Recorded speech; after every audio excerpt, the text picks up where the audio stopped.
Hello, I'm Super Orange Cat. Here I am with my quick review of the Season 2 finale of Made in Abyss.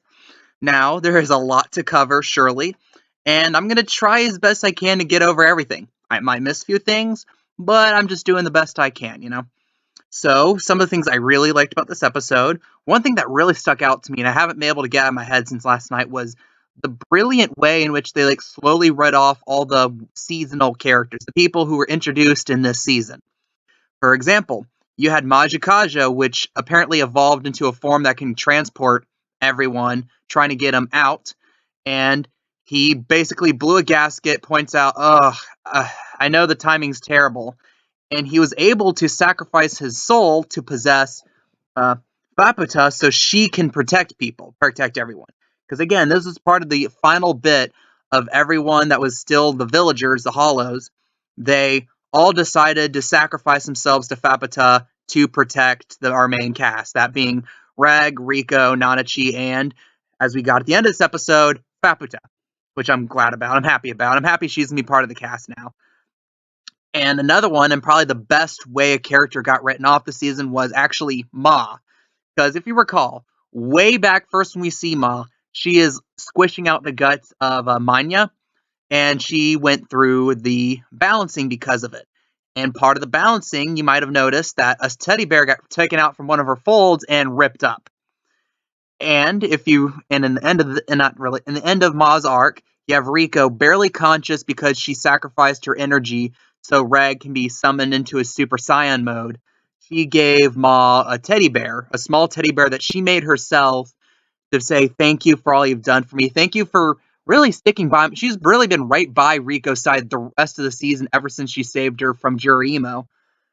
And it was a sweet moment because, again, Rico is the type of character that's written to be. She's written very well as being like a nice, sweet younger girl, as in she's genuinely nice and kind to the people around her, and she's generally thankful. And at that time, you can definitely feel Maa appreciate that, but at the same time, Maa had a duty not just to Rico as a friend, but to Faputa being kind of technically her subject. And you had this reveal where it's like you have Rico fade out of consciousness, and then when she wakes up, Maa's no longer there. She asks for Maa, everyone looks around because everyone knew very well what had to happen to Maa eventually had happened. And the way they did that, I thought was amazing. And there was nothing ever stated to be like, oh, Maa sacrificed herself to Faputa. It was just everyone knew. And you didn't need to say anything. And I just love how the show did that. So that being said, I'm going to slowly now verge into the rabbit hole. If you read my title, there is one rabbit hole I got into late last night. And this is kind of important for the rest of the plot of this episode, so here we go. So, as you remember, Vueko was, after being dragged down to the bottom by Waizukayan, was climbing the stairs back up because Waizukayan became physically unable to carry her further. And we have a scene too of Waizukayan kind of fading into dust. And you had Vueko basically talking about her time in the Goo Caves, where she made a horrifying realization, horrifying to her. It was when she realized what the third Cradle of Desire's wish was. If you recall, there were three Cradles of Desire used on Iramui. The first one, the wish was, I want to have children. That led to the whole rabbit baby stillborn fiasco stuff. The second one, was to be avenged for being used by people. This led to the birth of Faputa. Faputa was a living embodiment of this wish. And the third wish was what Vueko realized, apparently at some point in the Goo Caves, and was revealed here, was to have her Haku, or most valuable possession, forever. Vueko realized that she was that possession. So it was actually Iramui's wish to have Vueko chained up in the Goo Caves forever, because if she's chained up there, no one else can have her, no one else can hurt her, no one else can steal her. She would be all Iramui's. And it was this horrifying realization that although Vueko wanted to get out, Vueko wanted to at least not participate in any way in Iramui suffering further, she realized what Iramui wanted of her would directly lead to this. And there was no real way out. Now, it does open up a little plot hole, where when you have Rico free Vueko from this Goo Cave, since it was implied that she made this realization while in the goo caves, it was why then did Vueko never state anything like, I don't want to leave here? Because again, she knows that Urimui wants her right there. But she's just like, oh, you freed me. I guess we can leave now. But I don't want everyone. I don't want people to see me. Basically, and I feel like this was set up just to make this realization in the last episode. This could have been much better written if she just makes this realization when she's climbing up the stairs, when she was thinking to herself, and she would blame herself because her selfish desire to get out of the goo caves went against Iramui's wish, so she would be participating in Iramui's pain, which is something Vueko cannot emotionally handle. And right then could have been the moment she realized she was slowly being turned into a hollow. It's something I feel like with a small change, it could have really, really helped the plot, really helped the theming of it. It was just a little miss on the part of the show here. Okay, now I'm going to go deep into this rabbit hole. Okay, so other girl character you're seeing in this image here. No, this image is from like 3-4 episodes prior. And I mentioned this image when that episode came out of, oh, there's this blue-haired girl that gives weird goo-goo eyes to Vueko like she just recognized her. Well, she did. And the reason why she gave goo-goo eyes is because she doesn't just like her, she's in love with her. Oh, you didn't realize that. Well, don't worry, it's because the anime cut everything implying this off. And this is not like a Sailor Moon situation where it's like, oh, these two characters were actually a lesbian couple, but they were written to be cousins in the American version. No, a lot more messed up stuff kind of happens. And I kind of have to dig deep to kind of explain this. Okay, so it is implied that Pekka Rian in the manga, and this is according to a friend of mine, so I could be wrong on some of these details. Pekka Rian was always kind of in love with Vueko since they were young. And at some point when they were young, she kind of tried pushing Vueko into these physical acts that Vueko herself really wasn't that comfortable with. And then later, when Vueko, in the manga, she straight up, and she actually then play in the anime too, she joins the Ganja Corps out of her own choice. She says, I made one choice in my life, and it was to join this group. Because it showed her climb up the stairs. Don't ask what happened at the bottom of those stairs. She was climbing up those stairs, and she sees Wazukayan and Belloff there looking at her, and she's like, she looked at Wazukayan and's like, I have to join him. And in the manga, it is implied, although she was given the role to be one of the sages because she had the star compass from Jirimo, who is her abusive guardian. More on him in a second, to a really horrifying subtext there in the manga that was definitely cut out of the anime. She was given the star compass by him, which was explained in the anime too. Like, oh, he got it from this guy in the ship that was cursed or something. And one of her roles, or as implied in the anime, her one role was basically, oh, you use this compass, and we will be able to find this golden city. Well, she kind of has a second role. She was a medic of sorts, and her job was to take care of people. But some people pointed out the kanji used on like the ad that said that her job was to take care of people is implied not necessarily to be the subtext of, oh, heal people's wounds. It was kind of implied to be, oh, you're the one that's designated to relieve people's stress the old-fashioned way. If you know what that means, you'll realize how horrifying a concept that is to someone who's implied to be like a 13, 14-year-old girl to do. But yeah, and part of that reason is also Pekka Rian also joined this group to more or less to follow Vueko. And how do I go into this further? So basically her duty, and if you remember, in the anime, flash forward to, they're already in the abyss, and she's met Irimui, and Irimui kind of confesses, or kind of just confides in Vueko, saying, you're a lot like a mother to me. And the reason why is, you smell like you've been with many people, implying in a sexual manner. And Vueko says, oh, I can't be a mother, I can't have children too. And you can argue that was implied to be more in the way of being, oh, well, she's prepubescent, so she can't have kids because she hasn't hit that stage of puberty yet. Well, here's why I go into a horrifying thing that you two might not like me talking about. Okay, we already know Jirimo, who is the guy who ends up being the basically the giant monster that's summoned by Faputa at the end of this season that got ultimately killed by the other monsters in the abyss.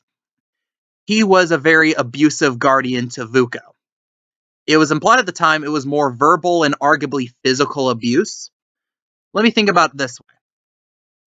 It is very common for girls who were unfortunately attacked in that manner when they're very young to be unable, due to the physical trauma, to be unable to have children themselves when they grow up. Vueko is unable to have children herself when they grow up. And also, Jurimo was at the very least physically present, if not a likely future perpetuator in Riko's attempted rape in the 4th episode of the season. Put 2 and 2 together there. Yeah, I wouldn't want to be Vueko either. So basically, Vuko's job is effectively to basically relieve everyone's stress, which I assume, since Pekka Rian, how she's reacting, was something that wasn't necessarily limited to the men on the trip. So Pekka Rian, she's basically like, it's basically like that one person that actually thinks the prostitute is into them, because it's strongly implied. There's multiple times where Pekka Rian is like looking at Vueko, including this scene here. That's why I showed this episode scene from a few episodes earlier. He's looking at her, and this like goo goo eyes like, oh I love her, and my lover's here. But Vueko never gives much attention or care to it. Vueko saw it more as like a physical duty she had to do, more than I'm in love with this girl.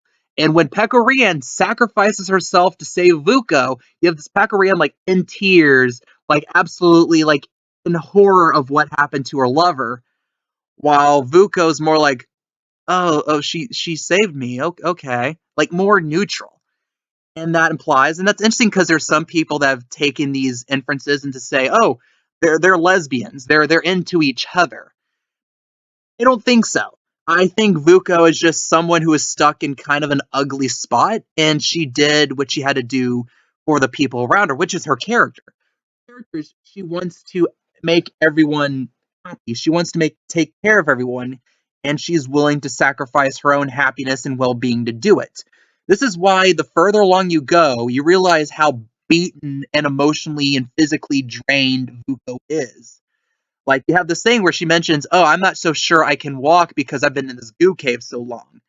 And how almost every other sentence she says is some type of self-doubt or some way, or her just saying, oh, I hurt to the people I like, the people I love. She's so self-defeating. At the same time, she's just amazing. Like, she's more angelic in that way, or almost Christ-like in that way, where it's like she's willing to sacrifice herself for the people around her, even if those people are doing it to use her, like Korean was for her own physical pleasure. And that's just the horrifying realizations about how ugly a life Vueko had. And no, this is just in the manga, and the whole take care, oh, she's having to have sex with everyone is kind of more implied. It's not outright stated in the manga, and there's still controversy about whether that actually meant that she was supposed to do this or she was actually just like a standard medic. So take that with a grain of salt, as it were. But I'm saying that's some massive subtext that the anime, or at least the Toonami cut of it, left out, that I think is interesting to point out. Because without that subtext, I would argue Vueko might have been my least favorite character of the season. She does get this nice little ending where she finally meets Faputa, who's, from a surrogacy standpoint, effectively her own granddaughter, and having basically leading to Faputa to cry and to really fully have these human-like emotions. And that's another thing too. Faputa probably developed into my favorite character of the season because she has an amazing arc. And you slowly realize the first thing you learn about her is this like desire to is that she's kind of freaky and she has this desire to avenge her mother. But then you slowly realize when it comes to other topics, she's actually just a really nice, sweet, intelligent person. And you get this reveal that, oh, she really wasn't that mad at Riko about Prushka not being in her final form. She just took it and did it herself because she wanted Prushka to be okay. Or the fact that she realized that Nanachi and Riko were frail relative to the sixth layer, so she's like, oh, I'm going to give them a charm to help them survive.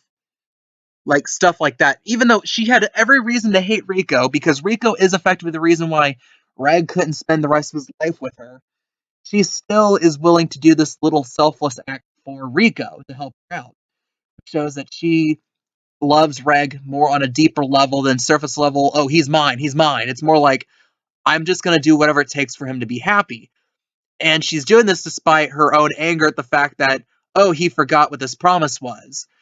And I just really think this really helps show how good of a character she is. And also her devotion to her guardian interference unit, where, remember, multiple times where she thinks it's dead, she's like outright bawling, screaming, crying, like you saw at the end of the last episode when it actually does die. Or you see in the episode when she first meets Rex, it was rebooting, but she thought it was dead and was panicking. And it was perfect timing for Red to come to her life because, oh, here's this other interference unit that just showed up. You know? And she's really a great multi-layered character, and slowly and surely she starts developing her own value outside of simply living in the shadow of her own mother's misery and pain. And that's something I really feel like was the highlight of the final episode. That along with Maa's sacrifice. But yeah, I really, like I said, the key here is that rabbit hole of what stuff was in the subtext of the manga, where Vueko was being physically used by everyone, and one of the people that used her developed kind of an unhealthy obsession over her. So yeah, and to tie things up, Made in Abyss, we will get a season 3 at some point, whenever that will be. And I'm looking forward to it, whether it ends up on Toonami, whether it ends up not on Toonami, I still am greatly anticipating it. So again, if I had to rate this episode, last night I was bouncing around between, some of these details are kind of wishy-washy. I would give it a 6 out of 10. At some points I'm like, oh, this is amazing, 9.5 out of 10. So I'm going to pick a nice number right in the middle and give this an 8 out of 10. What do you guys think? Leave your opinions, leave your comments down below. What are your thoughts? What are your opinions, especially if you've read the manga, about the whole subject about Vuko's other duty while being part of the Ganja Corps? Leave your comments, leave your opinions down below. I am the Super Orange Cat, and that is all.